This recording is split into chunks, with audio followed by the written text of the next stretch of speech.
De volta com o quadro Correio Convida, hoje o professor, doutor em informática Guido Lemos, ao meu lado Roberto Cavalcante. O senhor deixou aí uma pergunta, ar, né? No ar? Nós estamos aqui pegando uma carona num cientista, não é toda hora que nós temos que ter essa oportunidade. E no intervalo, aqui nos bastidores, ele elogiou a pergunta. Então, aí eu tenho que repetir para poder...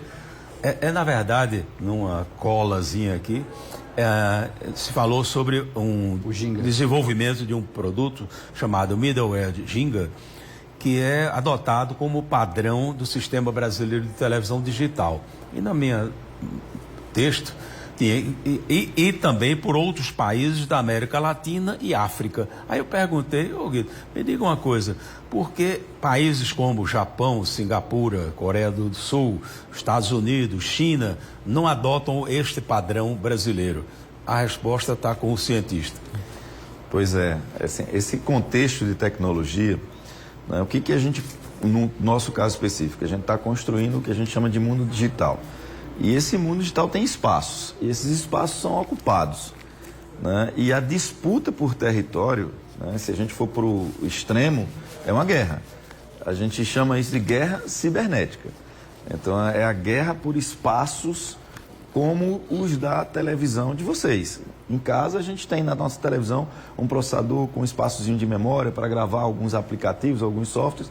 Então o que a gente conseguiu fazer com o Ginga foi, por padrão, né, para que as emissoras de TV consigam enviar um aplicativo que funcione em televisões de todas as marcas, a gente coloca lá esse componente de software brasileiro que é o Ginga.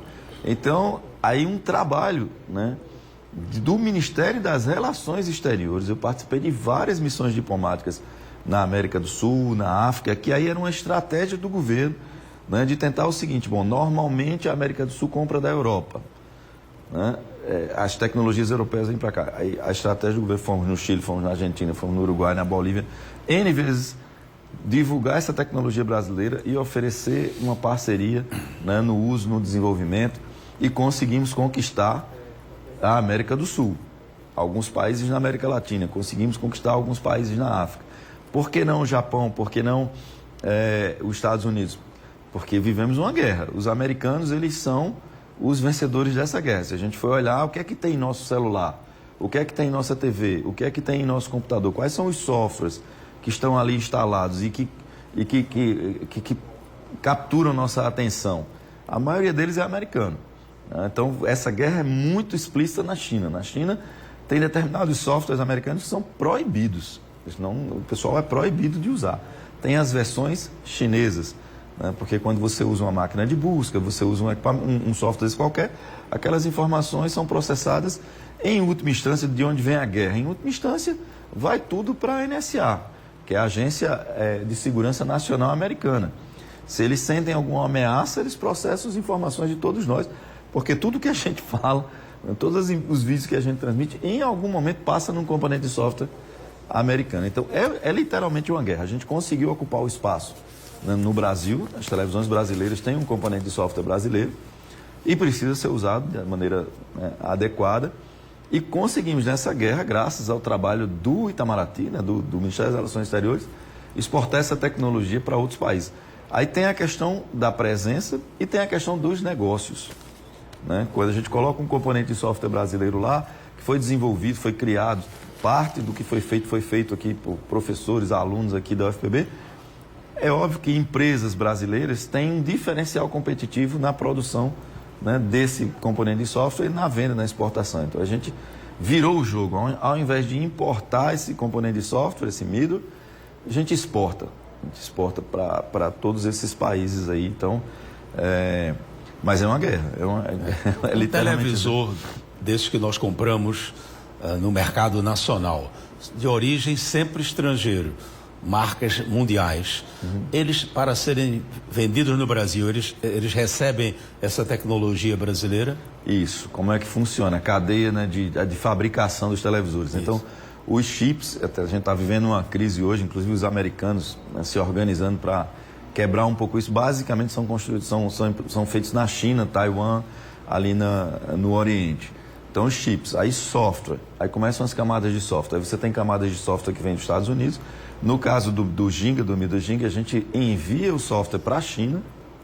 Aí lá eles fabricam as placas do televisor, instalam o software, então a gente exporta o software, depois a gente importa de volta para o Brasil. E monta em Manaus. Aí monta em Manaus os televisores das várias marcas que a gente compra na nossa casa. Então o processo é esse. Quer dizer, o Ginga a gente não vende praticamente nenhuma cópia no Brasil, é tudo comprado pelos chineses.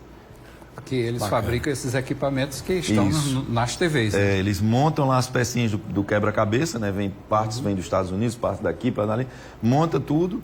E aí vende aquilo, assim, digamos assim, pré-montado, a parte interna, a placa da TV vende lá, já com software instalado, e o pessoal aqui faz a montagem final, define, inclusive as interfaces, assim, a customização é feita, eventualmente por empresas brasileiras, mas tem que ser enviado o software para lá para eles instalarem lá. Isso. Aí bota a bandeirinha do Brasil carimbando assim, fabricado no Brasil. Mas eu acho que hoje, assim, produtos de alta tecnologia é um quebra-cabeça. Os automóveis da mesma forma, né? mesma forma. Vem peças de todos... As produtoras de automóveis, todas sofrendo com a carência de componentes a nível mundial. Isso, é porque tudo é um quebra-cabeçazinho montado aí com diversas peças. A gente vai ter um tempinho aqui, mas eu queria que você explicasse também qual o futuro da televisão brasileira. O que é que a gente vai poder fazer a partir de casa, estando na frente de uma tela de TV? Ok. O que, assim, neste momento, o Brasil está discutindo a próxima geração de televisão. O que vocês, né, que estão em casa, vão poder fazer usando esse dispositivo que é a TV. Então, basicamente, assim, a TV é a maior tela que nós temos em nossa casa. Certo? Então, em muitos casos, o som da TV é também o melhor som que nós temos em casa. Então, se a gente quer saber o que vai acontecer um pouco com a TV, a gente tem que olhar para o cinema. Então, o que está acontecendo no cinema acaba vendo para dentro da TV em termos de melhorar a qualidade. Então, aí um pesquisador, uma das coisas que a gente faz é tentar adivinhar o que vai acontecer no futuro. Essa pergunta é meio uma adivinhação. Então, eu acho que a imagem da TV vai sair da tela e vai ocupar espaços maiores. Talvez a parede. A gente vê alguns filmes de ficção científica, você acorda de manhã, está lá a sua parede toda como uma tela. Porque a resolução que está sendo, que a gente está pensando para as próximas gerações de TV, 8K, não cabe numa tela. Hoje já existem eventos, eu tenho comparecido, que as apresentações são a nível de como fosse uma tela gigante. Isso. Tem uma parede que, não sei se aquela parede é virtual ou não. Mas... Isso. Aí tem vários materiais, aí está a pesquisa de ponta. Como é que você vai construir aquela parede? Então, o que o pessoal está trabalhando é telas flexíveis. Então, é uma coisa como se fosse um papel de parede. Você instalou ali, pronto, aquilo ali vai... Isso é assim, nessa questão da resolução, é um caminho. Um outro caminho é uma integração muito forte com a internet. Então, basicamente, tudo que a gente faz na internet, a gente vai fazer na TV e de uma forma integrada.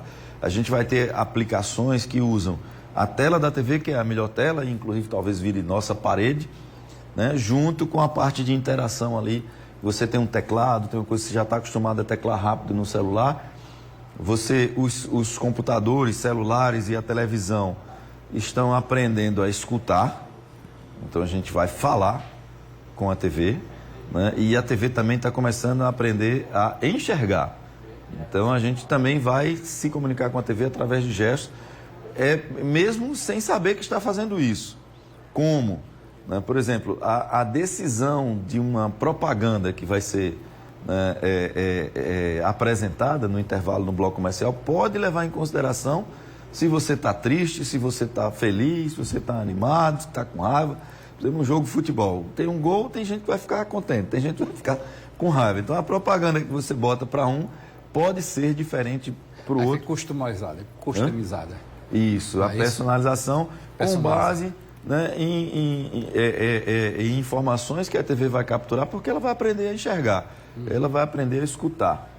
Ok, a gente vai fazer o próximo bloco, vai fazer outro intervalo e no próximo bloco a gente continua com o quadro Correio Convida e recebe hoje o doutor em informática e secretário de Tecnologia de João Pessoa, Guido Lemos. Você também vai ver que o TRE